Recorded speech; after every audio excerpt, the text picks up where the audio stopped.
2020년 3월 29일 하나님께서 저에게 주시는 말씀은 이사야 45장 18절에서 22절입니다. 이사야 45장 18절에서 22절 봉독에 올리겠습니다.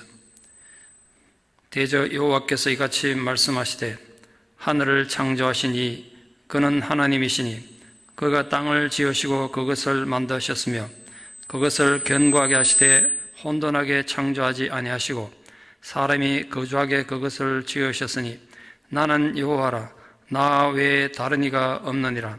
나는 감추어진 곳과 캄캄한 땅에서 말하지 아니하였으며 야곱 자손에게 너희가 나를 혼돈 중에서 찾으라고 이르지 아니하였노라. 나 여호와는 의를 말하고 정직한 것을 알리느니라. 열방 중에서 피난한 자들아 너희는 모여오라. 함께 가까이 나오라. 나무상을 가지고 다니며 구원하지 못하는 신에게 기도하는 자들은 무지한 자들이니라.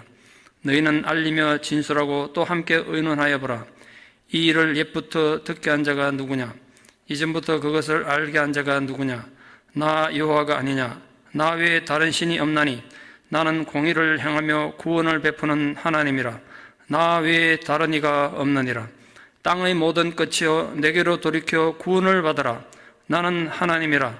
다른 이가 없느니라. 아멘. 성경엔 여러 종류의 번역본이 있습니다. 그 중에 킹 제임스 버전이라고 약자로 KJV라고 하는 버전이 있는데요. 다른 번역본과 다르게 좀 권위가 있다고 해서 Authorized Version, 그래서 약자로 AV라고도 씁니다. 한자로는 험정역이라고 합니다만 그 험정이라는 말 자체가 왕이나 황제가 손수 제도나 법률 따위를 제정하는 걸 험정이라고 합니다. 1611년 영국 왕 제임스 1세가 명령을 내려서 당시 존재했던 여러 종류의 성경 사본들과 또 번역본들을 기초로 해서 영국 국교회가 쓸 수 있는 성경을 만들게 했습니다. 그래서 만들어진 성경이 킹 제임스 버전이라고 합니다. 영국 국교의 성공의 공인 성경이 됐습니다. 어떤 종파에서는 KJV, 이 킹 제임스 버전만 유일한 성경, 오류가 없는 성경인 것처럼 그렇게 절대적으로 맹신한 교파도 있습니다. 그건 좀 미신적 오류가 아닌가 이렇게 생각합니다. 킹 제임스 버전이 성경 원본도 아니고 하나의 번역본일 뿐인데 그것만 오류가 없다고 말한 건 굉장히 문제가 있죠. 좀 어리석은 맹신이다. 그렇게 생각합니다. 그러나 성경 번역본 중에 하나로서 KJV는 정말 훌륭한 성경이다 그렇게 생각합니다. 왜냐하면 다른 성경과는 성경을 다른 의미에서 번역하는 곳이 꽤 많습니다. 그래서 저도 자주 성경 본문 읽을 때 KJV를 참조하곤 합니다. 특히 오늘 본문은 이 킹 제임스 버전이 다른 성경과는 아주 다르게 의미 있게 번역되어 있는데 개인적으로는 제가 이거 읽다가 이게 더 은혜가 된 부분이 있어서 이 본문을 좀 여러분께 알려드리려고 합니다. 오늘 마지막 본문 이사야 45장 22절을 좀 봐주시면 우리 성경이나 NIV나 다른 RSV 같은 영어 성경도 다 마찬가지인데요. 땅의 모든 끝이여 내게로 돌이켜 구원을 받아라. 나는 하나님이라 다른 이가 없느니라 이렇게 되어 있습니다. 땅의 모든 끝이여 내게로 돌이키라 이렇게 되는데 킹 제임스 버전 이렇게 번역하고 있습니다. Look to me and be saved. All you ends of the earth 이렇게 되어 있습니다. 우리 성경이나 다른 성경들은 전부 돌이키라 이렇게 번역하고 있는데 오늘 KJV만은 그걸 나를 쳐다보라 이렇게 번역하고 있습니다. 히브리어라는 이 히브리어 성경 자체가 특히 고대 히브리어는 단어가 그렇게 많지 않습니다. 우리 한글만 해다 52만 단어가 되고요. 영어는 30만에서 60만 좀 된다고 그러는데 500개밖에 안 돼요 단어가. 그러다 보니까 하나의 단어가 여러 개의 의미를 갖고 있어요. 이 상황에서 어떤 의미를 택할 것인가, 근데 그에 따라 뜻이 완전히 달라지기도 하죠. 그래서 오늘 본문도 돌아오라고 번역할 수도 있고, 나를 쳐다보라고 번역할 수도 있다는 거예요. 근데 오늘 KJV는 이걸 돌아오라 이렇게 번역하지 않고, 나를 쳐다보라 이렇게 번역했습니다. 그래서 오늘 저는 이 KJV 번역을 따라서 좀 묵상을 하려고 합니다. 왜냐하면, 나를 쳐다보라는 것이 지금 우리들이 처해 있는 형편에서 내게 돌이키라. 이런 의미보다는 더 적합하고 은혜가 되기 때문에 그렇습니다. 하나님께서는 오늘 우리들 보고 너희들 지금 사는 게 힘이 드냐? 지금 코로나19 사태 때문에 삶이 졸지에 멈춰버려서 너무 답답하냐? 그렇다면 나를 쳐다보라. 그러면 살 길이 보일 것이다. 그렇게 말씀하시는 거예요. 그리고 우리 보고 나를 쳐다보라고 말씀하시는 그 하나님을 우리 함께 만나는 은혜의 시간이 되기를 기대합니다. 그게 오늘 제게 설교 제목이고 오늘 제가 여러분에게 전하고자 하는 말씀의 주제입니다. 오늘 이 말씀의 이해를 돕기 위해서 여러분 많이 아시겠습니다만 스펄전 목사님 자서전 중에 굉장히 중요한 한 부분을 좀 소개하는 것으로 말씀을 시작하려고 합니다. 찰스 스펄전 목사님은 1834년 6월 19일 영국의 작은 시골 마을에서 무려 17남매 중에 장남으로 태어났습니다. 할아버지 제임스 스펄전도 목사님이었고 아버지 존 스펄전도 평일에는 석탄 가게에서 서기를 일을 하고 주일날이면 교회에 가서 사역하는 목사였습니다. 그러니까 할아버지도 아버지도 목사였던 셈이죠. 그런데 할아버지는 아버지가 주로 이 어린 스펄전에게 아주 엄격하고 무서운 심판을 내리시는 하나님의 그 심판에 대해서만 굉장히 전파했습니다. 우리 기독교 역사에 그런 특정한 시기가 있었는데요. 미국도 마찬가지입니다만 하나님의 무서운 심판이 임해 있으니까 빨리 회개가 돌아오라 이것만 강조하던 시기가 있었는데 이 할아버지 아버지가 그랬던 것 같습니다.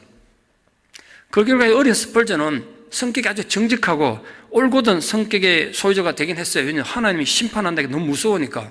그런데 문제는 하나님의 은혜와 사랑을 전혀 이해하지 못했던 겁니다. 그러니까 아직 어린 애인데 자신의 죄에 대한 두려움 속에서 너무너무 떨면서 지냈어요. 저는 그거 정말 이해할 것 같아요. 저도 이 나이 때 그랬었으니까. 저도 하나님이 불을 내려서 당장 죽지는 않을까 너무너무 두려움 속에 지냈던 10대 시절이 있다고요. 이 스펄전도 끝없는 하나님의 율법 요구로 인해서 죄책감만 점점 커져갔습니다. 그래서 15살이 된 스펄전은 내가 진정한 그리스도인에 대해서 구원의 확신을 찾을 수 있는 방법을 얻을 때까지 내가 있는 도시의 모든 교회를 방문해보리라. 학교 공부하느라고 집을 떠나 있었는데요. 그렇게 생각하고 매 주일마다 다른 교회 가서 이 교회 가면 내가 하나님 은혜를 발견하고 구원의 확신을 가질 수 있을까? 6개월을 돌아다녔는데 결론은 좌절이었습니다. 어느 교회도 그 하나님의 은혜를 발견하지 못했어요.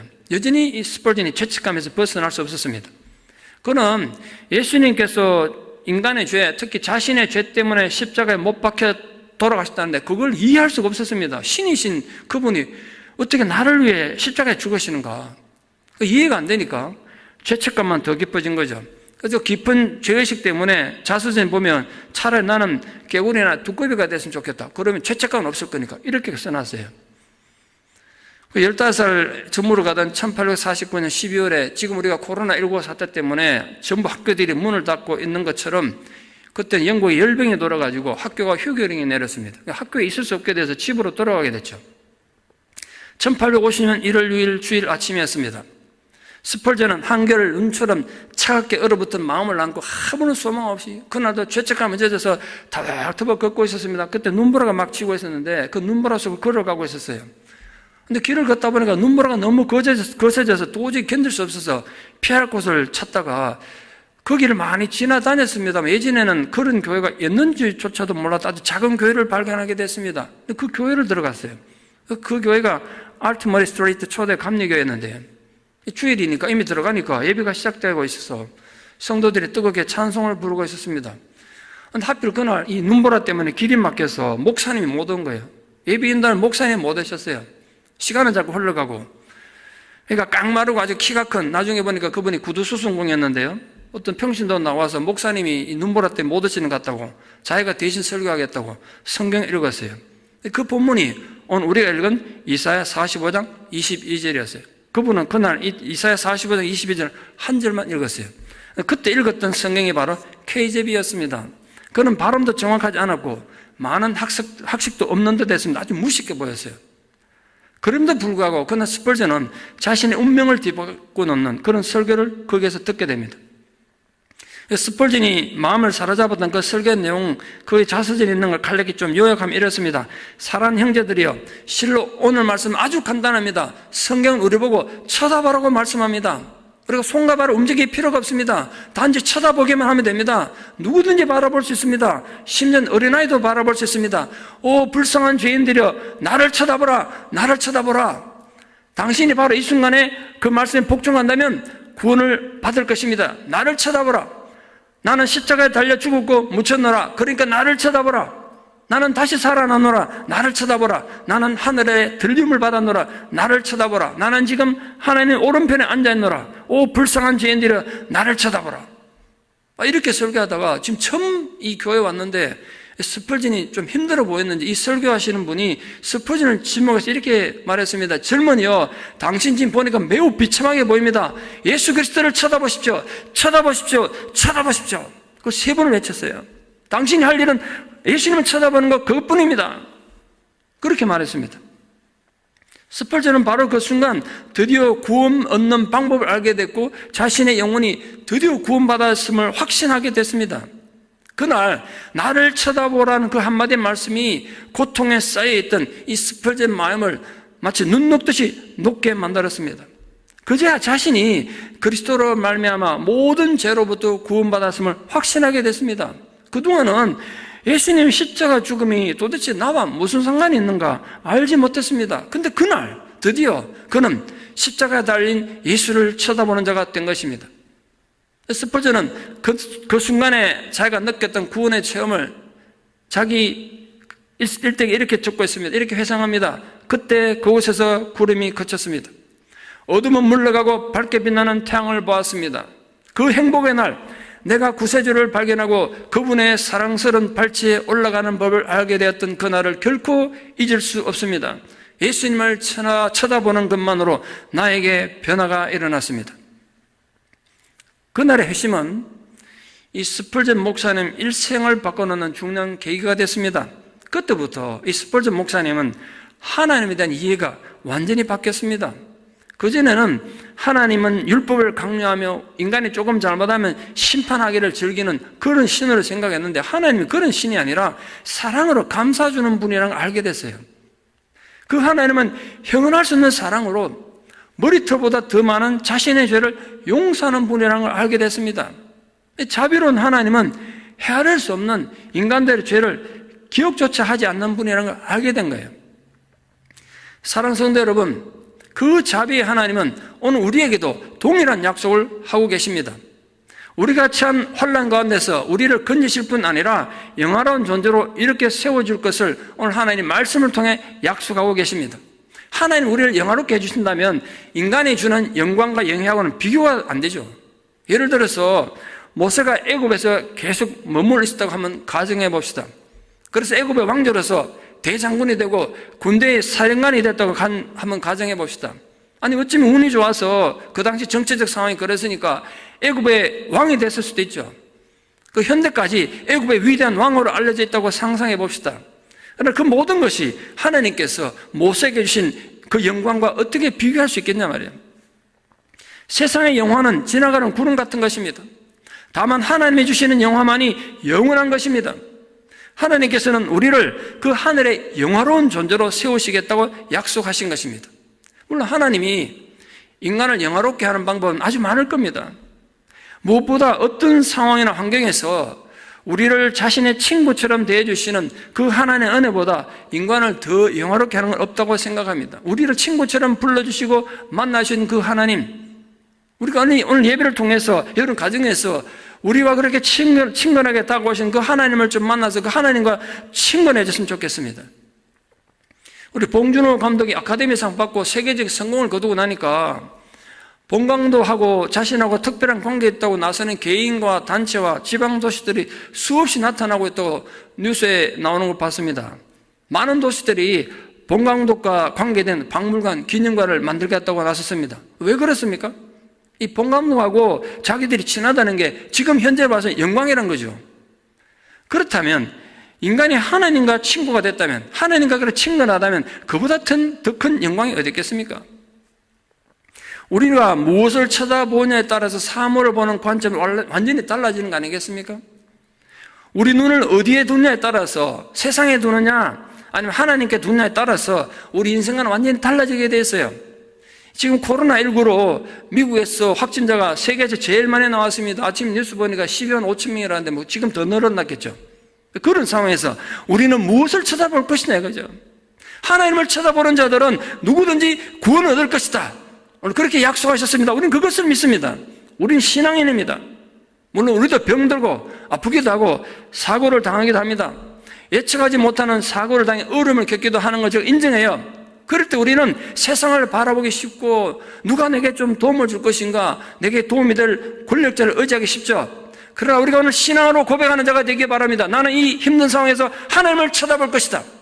내 삶이 지금 힘들고 어렵다. 그럼에도 불구하고 나는 하나님만 쳐다보고 의지할 것이다. 그렇게 외치는 자들 되기를 축원합니다. 저는 이번 코로나19 사태를 겪으면서 한 가지 크게 감사하는 것이 있습니다. 많은 신앙인들이 그들의 신앙의 순수성이 증명될 것입니다. 이번 기회에 그렇게 증명될 거라 믿어요. 정말 하나님을 쳐다보며 신앙하는 사람인지 아니면 환경과 조건에 따라서 행복과 불행을 결정하는 이기적인 존재인지 분명히 드러나지 않겠습니까? 부디 우리 사랑하는 성도님들은 하나님께 시선을 두고 하나님만을 쳐다보는 하나님의 사람들 되기를 진심으로 축원합니다. 근데 하나님을 쳐다보라고 했는데 오늘 본문은 어떤 하나님을 쳐다보라고 우리에게 교훈하고 있습니까? 무엇보다 먼저 창조주 하나님을 쳐다보라고 말씀하셨습니다. 하나님의 강조하신 건 아주 단순했어요. 하나님이 창조주시며 지금도 세상을 다스리시는 주관자이시고 유일한 참 하나님이심을 알고 쳐다보라는 거예요. 근데 생각하면 참 민망하고 죄송스러운 표현이 아닐 수가 없죠. 인간들은 세상에 우연히 생겨났고 하나님은 이 세상과 아무런 관계도 없으니까 우리 하나님으로서도 충분히 잘 살 수 있다고 큰 소리 쳤다는 거예요. 그게 인간들의 교만한 본능이었어요. 그런 인간들에게 하나님께서 자신의 존재를 증명하기 위해서 자신이 창조주심을 강조하셔야 했습니다. 마치 아버지가 자식이 아버지를 인정하지 않아서 자식에게 내가 네 아버지다 이걸 증명하기 위해서 막 예를 써야 된다면 얼마나 민망한 노릇입니까? 지금 그런 상황이에요. 왕의 권위를 인정하지 않는 백성들에게 왕이 자신이 이 나라의 왕 된 것을 소리쳐 선포해야 된다면 그 얼마나 진노할 일입니까? 우리 인간들이 그렇게 하나님 앞에 불순종하고 악행을 저질렀기 때문에 하나님께서 내가 창조주다, 내가 너희를 다스리는 관리자고 내가 너희의 주인이다 이렇게 말씀하신 거예요. 그러시면서 하나님은 내가 창조할 때 그 창조의 정신은 혼란스럽게 세상을 창조하지 않으셨다고 말씀하셨습니다. 견고하게 사람들이 거주할 수 있도록 지으셨다는 거예요. 그런데 왜 세상은 이렇게 혼란스럽습니까? 하나님이 견고하게 만들었다는데 세상이 왜 이렇게 연약하고 허점이 많습니까? 코로나19 바이러스가 뭐길래 세계 최강대국 미국도 꼼짝 못하게 만들고 전 세계 모든 나라가 공포에 질리게 하고 있습니까? 이건 분명히 하나님 창조 질서가 아니지 않습니까? 우리 흔히 하는 말로 하나님 사건에 우연이 없다면 여기에는 하나님 뜻이 없겠습니까? 이건 그냥 우연히 지나가는 하나의 사건이겠습니까?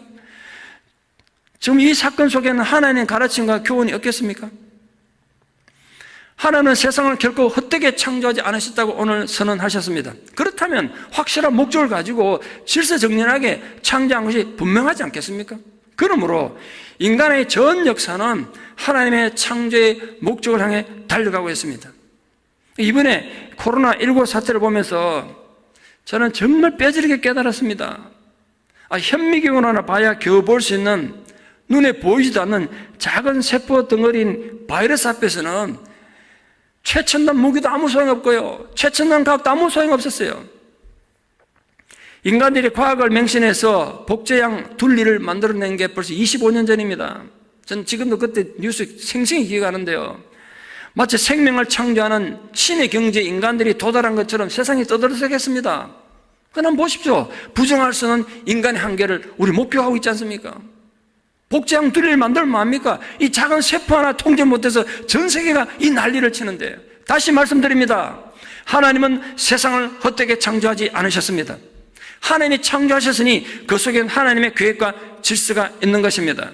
인간의 교만은 하나님의 주권을 인정하지 않고 과학과 철학과 학문을 우상으로 떠받들며 살아온 거 아닙니까? 한번 생각해 보십시오. 세계 최고의 의학도, 최고 수준의 과학도 코로나19 바이러스 확산은 결코 막지 못했습니다. 특히 전 세계 최고의 선진국들이 더욱 심하게 피해를 입고 있는 걸 보면서 교만한 인간의 한계를 인정하지 않을 수가 없습니다. 마치 전 세계 사람들이 쳐다보는 가운데 벌거벗은 몸으로 TV에 나와서 자신들이 치부를 드러낸 것 같은 이 잘났다고 큰소리 치던 이 강대국들의 이 부끄러운 모습, 현실을 보고 있지 않습니까? 그런데도 일부 정치인들의 교만함과 회개할 줄 모르는 종교인들의 어리석음을 보면서 우린 다시 말씀으로 돌아갈 것을 당부드립니다. 하나님께서 사람이 살 수 있도록 헛되지 않고 질서 있고 견고하게 지으신 이 세상이 별것 아닌 바이러스 하나로 근본부터 흔들릴 수 있다면 우리는 도대체 무엇을 하자고 살아야 되겠습니까? 거기에 대한 대답이 바로 하나님께서 나를 쳐다보라는 거예요. 힘들고 어렵습니까? 여러분, 그렇더라도 더욱 하나님을 쳐다보는 자가 되기를 축원합니다. 두 번째, 하나님께서 하나님 보라는데 딴 게 아니라 하나님 말씀을 쳐다보라고 말씀하셨어요. 하나님 말씀은 아주 복잡하거나 신비롭게 감춰진 비밀이 아니라는 거예요. 한낮의 태양처럼 누구나 느낄 수 있고 볼 수 있고 체험할 수 있는 교훈으로 주어졌다는 거예요. 그래서 하나님은 나는 감추어진 곳과 캄캄한 땅에서 말하지 아니하였다 이렇게 말씀하셨어요. 하나님은 질서의 하나님이십니다. 결코 혼돈의 하나님이 아니십니다. 이단들의 주장처럼 애매하고 인간을 착취하는 그런 신이 절대로 아니에요. 하나님은 우상 숭배자들이나 이단들처럼 은밀하게 행동하고 말씀하시는 분이 결코 아니란 말이에요. 주의 종들의 말씀의 선포를 통해서 정오의 태양빛처럼 분명하고 공개적으로 말씀하시는 분이세요. 그러니까 자기들만의 은밀성을 강조하는 것이 이단들의 특징 아니겠습니까? 어떤 이단들은 성결한 이름으로 자기들만이 우월하다고 주장하고 그 비밀스러운 교리를 통해서 자신들만이 구원을 얻는다는 이런 선교단체나 이단교회들은 모두 거짓이에요. 하나님은 그렇게 엄중한 신이 아니에요. 어둠 속에 있는 신이 아니라고요. 이번 코로나19 사태를 겪으면서 우리는 하나님에 대한 새로운 이해와 깨달음을 부디 얻기를 바랍니다. 그리고 하나님을 향한 우리의 자세가 새롭게 정립되고 우리 신앙이 바로 서서 우리 모두가 한 단계 신앙의 성숙하는 축복의 기회가 되기를 축원합니다. 힘들어 어렵지만 오히려 이것이 우리에게 축복이 되기를 바랍니다. 하나님은 혼돈 가운데서 말씀하지 않으시고 어둠 속에서 말씀하시는 애매한 분이 아니세요. 그러니 말씀 속에서 나를 쳐다보라 오늘 이렇게 말씀하셨습니다. 그러니까 우리가 비록 힘들고 어렵지만 그러니까 우리 입장에서 할 수 있는 걸 하자 말이에요. 그래서 지난주부터 수요예배도 인터넷으로 생중계하고 있습니다. 이번 주부터는 새벽 기도도 제가 수요일 해보니까 용기가 생기더라고요. 이러면 내가 새벽 기도도 할 수 있겠다. 새벽 기도도 생중계를 하려고 합니다. 다 녹화가 될 테니까 시간 안 되실 분은 저녁에라도 그 말씀 보고 기도하면서 하나님을 더 묵상하고 하나님 더 가까이 나가는 그런 시간 되기를 바라고 그런 하나님의 사람 되기를 바라요. 지금 사람을 만날 수도 없고요. 어디 여행을 갈 수도 없고 마켓 가는 것도 겁나는 그런 형편 아닙니까? 그 역설적으로 생각하면 우리 평생에 하나님을 깊이 만나고 바르게 만나기 이보다 더 좋은 기회가 어디 있겠어요? 안 그렇습니까? 저는 그렇게 생각했어요. 이 시기에 정말 하나님 우리가 바로 만나고 깊이 우리 가정에서 만날 수 있겠구나. 그런 은혜가 여러분 가정에 있기를 바라요. 답답하고 힘들다고 하면 생각하지 말고 내가 이번 기회에 하나님을 깊이 만나보자. 그런 생각 한번 해보십시오. 그러니까 여러분 부디 슬픔은 하지 말고 아이고 힘들다 그렇게만 생각하지 말고 말씀을 통해서 하나님을 만나고 대화를 나누는 축복을 누립시다. 하나님하고 좀 연애하는 마음을 한번 가져보자는 거예요. 그래서 제가 함께 좀 권합니다. 우리가 함께 하나님 말씀을 읽으면서 말씀을 통해서 좀 위로를 받아봅시다. 여러분 각자가 성경 일독을 좀 하시면서 일독 끝나면 구역장들을 좀 보고 해주시고 그럼 제가 교회에서 종합을 해보려고 그래요. 우리가 이번 기회에 우리 성도들이 성경을 얼마나 읽는지 함께 좀 읽어보려고 그래요. 제 목표는 천독입니다. 천독. 1000번 읽는 거 한 사람이 한 2번만 읽으면 돼요. 그리고 이 힘든 시기에 말씀 속에서 하나님을 위로받고 막 혼자서 생각하고 시간은 안 가고 답답하게 하지 말고 그때 성경을 읽으십시오. 그래서 하나님을 만나는 거예요. 성경 읽는 그 가운데 말씀을 통해서 하나님의 위로를 얻고 그 말씀을 통해 하나님을 바라보는 믿음의 사람들로 견고히 세워지는 은혜가 우리 모두에게 있기를 진심으로 축원합니다. 세 번째로 삶의 극심한 고통과 슬픔 가운데 위로자 되시는 하나님 쳐다보라 그렇게 말씀하셨어요. 그래서 피난한 자들은 피난 간 자들은 다 나를 쳐다보라고 하셨어요. 여러분 사실 지금 우리가 피난민들 아닙니까? 우리가 피난민들이에요. 우리 삶에서 피난했고요. 우리 생업에서 어쩔 수 없이 피난했지 않습니까? 우리 평소의 문화와 취미활동에서 피난한 자들이에요. 그런 피난의 상황에서 하나님을 쳐다보라는 겁니다. 이스라엘이 포로로 잡혀감으로 인해서 유다 땅은 황무지가 됐습니다. 그런 하나님은 하나님 은혜로 다시 포로에서 귀환하게 하셔서 사람이 살만한 땅으로 변화될 것을, 또 변화시켜 줄 것을 약속하셨어요. 지금 우리가 사는 세상도 문화적으로, 사회적으로, 영적으로 황무지가 된 상황 아니겠습니까? 그러나 하나님 은혜로 다시 살아갈 수 있는 축복의 땅, 축복의 시대를 하나님이 열어가 주실 것을 분명히 믿습니다. 만약 여러분이 요즘 유람선 때문에 문제가 많습니다만 유람선 타고 인생을 여행 중이라고 해봅시다. 그런데 예기치 못한 엄청난 태풍을 만나서 배가 이리저리 막 흔들립니다. 언제 침몰할지 모르는 엄청난 힘든 상황이 됐다면 성경 여러분 당연히 불안하겠죠. 얼마나 불안하겠어요. 얼마나 무섭겠어요. 그런데 가판에 봤더니 이 풍랑 앞에서 전혀 동요하지 않고 아무런 동요도 없이 침착하고 예리한 통찰력으로 그 모든 상황을 장악하고 있는 선장을 본다면 마음의 위로가 되지 않겠습니까? 풍랑을 보면 두렵고 걱정이 되다가도 태풍 앞에서 끄떡도 없는 그 선장의 위풍당당을 보면 힘이 나지 않겠냐 말이에요. 확신이 생기지 않겠습니까? 실제로 예수 그리스도는 우리 인생의 항해의 선장이십니다. 여러분, 우리는 지금 전 세계적으로 코로나19라는 거센 풍랑을 만났습니다. 두렵고 힘든 시절인 것 사실입니다. 그러나 풍랑에는 그 바다를 보지 말고 우리의 선장 대신 예수를 쳐다보십시오. 그리고 그분에게서 위로와 소망을 받아 누리기를 바랍니다. 그런데 피난하는 마음들이 혼자서 외롭고 비참한 상태를 잊지 말라고 하셨어요. 하나님 이렇게 말씀했습니다. 함께 가까이 나아오라고 하셨어요. 여러분, 우리들이 함께 하나님께 나와서 하나님을 함께 쳐다보는 것입니다. 여러분, 지금 우리가 각자 가정에서 따로 떨어져서 지금 아까 장로님 말씀처럼 여러분 얼굴 본 지 한 달이 지났어요. 그런데 여러분, 각자 가정에서 예배를 드리지만 우리는 결코 혼자가 아니에요. 지금 여러분들이 제 얼굴을 보고 하나님 말씀을 듣고 예배 드리는 자리에 있다면 우리 모두가 함께 있는 것입니다. 우리는 지금 하나님 앞에 함께 있습니다. 우리 그것을 아멘을 응답합시다. 우리는 함께 있습니다. 우리는 지금 하나님 앞에서 함께 예배를 드리고 있습니다.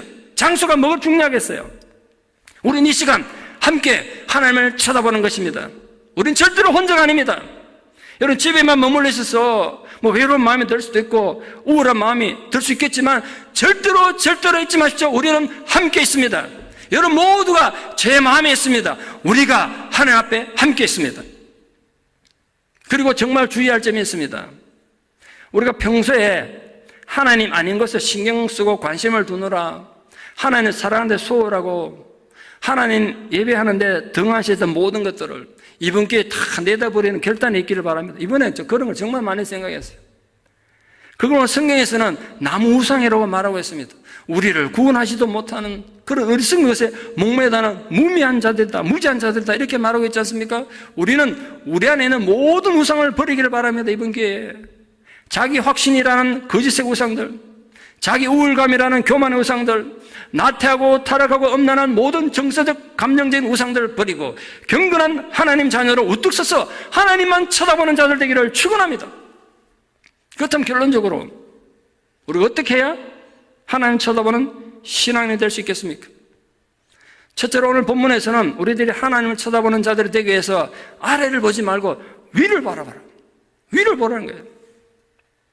시편 121편에 우리가 너무 잘 아는 말씀이 있죠. 내가 산을 향하여 눈을 들리라. 나의 도움이 어디서 올고 나의 도움이 천지를 지으신 여호와에게서로다.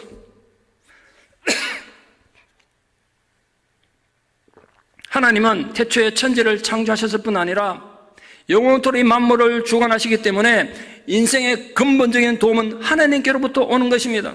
그렇기 때문에 비록 현실이 위기에 처했다고 해도 우리는 눈을 이 혼란스러운 아래를 쳐다보지 말고 위를 봐야 합니다. 물론 위를 보자는 것이 현실을 무시하는 현실 도표적인 삶을 살라는 건 결코 아니에요. 우리가 비록 힘든 상황에서도 현실의 삶에 충실하되 세상에 우리의 가치를 둬서는 안 된단 말입니다. 성도는 모름지기 비록 세상에 속하여 살고 있지만 우리의 본향은 하늘이기 때문에 위에 소망을 두고 살아간 자들이 되어야 합니다.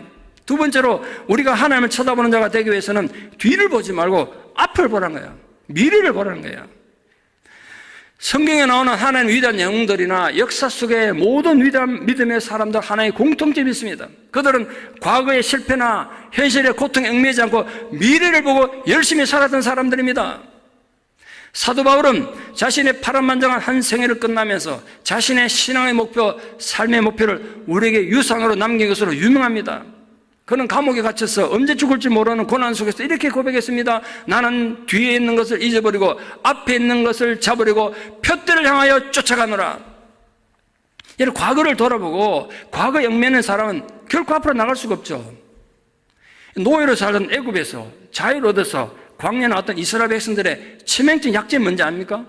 몸은 애굽을 떠났는데 마음이 애굽을 전혀 떠나지 못했어요. 그래서 몸은 자유를 얻어서 광야에서 하나님 주시는 만나와 메추라기와 바위에서 터져나오는 물을 마시면서도 이 광야 생활이 힘들다고 약속의 땅으로 나가기보다는 애굽 생활을 거리하면서 힘만 들면 애굽으로 돌아가서 10번이나 반역하고 불평했습니다. 그 결과 그들은 하나님 진노를 쌓고 광야에서 다 죽었습니다. 여러분 부탁합니다. 이 코로나19 사태가 힘들고 어렵지만 이 코로나19 사태가 여러분의 무덤이 되지 않도록 주의하십시오. 경제적인 어려움도 있고 마음대로 생활하지 못하는 답답함과 불편함이 있을 것입니다. 학교 가지 못하는 아이들 보면 미래가 불안할 수도 있죠. 그러나 기억하십시오. 우리의 뒤에는 하나님이 계십니다. 정말 하나님의 약속과 언약을 믿는 자라면 우리 그 믿음대로 살아보자는 거예요. 당당하고 용기 있게 현실에 맞서 싸워봅시다. 우리들의 힘들고 어려운 환경이나 과거에 불행했던 기억에 결코 얽매이지 마십시오. 우리 모두 참는 기쁨으로 예수 그리스도가 약속하신 그 언약의 표대를 향하여 나아가는 자들 되기를 바랍니다. 그것이 바로 하나님을 쳐다보는 신앙의 삶입니다. 마지막 세 번째로 하나님을 쳐다보는 자들은 필연적으로 소외당하는 자, 연약한 자, 가난한 자에게 눈을 둘 수밖에 없습니다. 그것이 하나님을 쳐다보는 자의 삶의 자세이기 때문에 그렇습니다. 예수님께서는 가난한 자들은 항상 우리 곁에 있다고 말씀하시지 않습니까? 그러니까 아무리 과학이 발달하고 요즘 나라들마다 뭐 복지정책 쏟아내려고 정신없던데요. 온갖 복지정책이 추진된다고 해도 사회에는 언제나 소외된 자, 연약한 자, 가난한 자, 병든 자들이 있을 수밖에 없어요. 그래서 성도들은, 우리 교회는 사회적 약자들에게 눈을 돌려야 될 책임이 있어요. 왜냐하면 예수님께서 작은 소자에게, 즉 작은 연약한 자에게 뜻이죠. 냉수 한 그릇 대접한 것도 그게 하나님 섬기고 예수님 섬기는 거라고 말씀하셨기 때문에요. 희생이 수반되지 않는 사랑은 거짓입니다. 입술만으로 하는 사랑은 환멸만 남깁니다. 여러분, 우리 신앙이 거짓이나 환멸로 끝나서는 안 되지 않겠습니까? 이웃을 사랑한다고 입으로는 하면서도 자기 희생을 아깝게 생각하는 건 매우 잘못된 신앙이라고 예수님 지적하셨습니다. 그러니까 우리에게 있는 시간, 재능, 물질 무엇이든지 하나님께 드려야 되고 이웃을 위해 사용해야 합니다. 여러분 가진 것을 하나님과 이웃을 위해 사용함에 있어서 인색하거나 아깝게 생각하지 마십시오.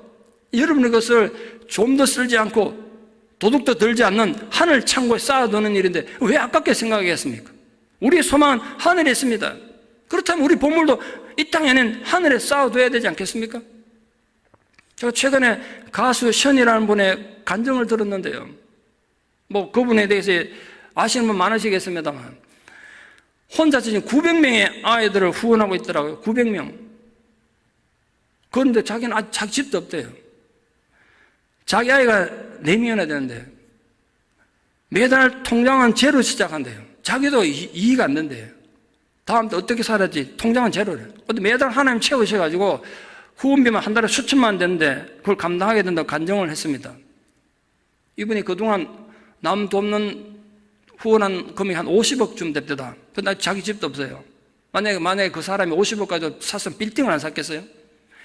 흉내내기는 쉽지 않지만 참 멋있는 인생이다 이 생각이 들더라고요. 야, 모른지 예수 믿는 사람 저래야 될 이 생각이 들었어요. 그의 신앙이 그렇게 증명되는 거 아니겠습니까? 우리가 가진 모든 것을 하나님과 이웃을 위해서 즐겁게 사용하는 성도들 되기를 바랍니다. 말씀에 결론을 맺습니다.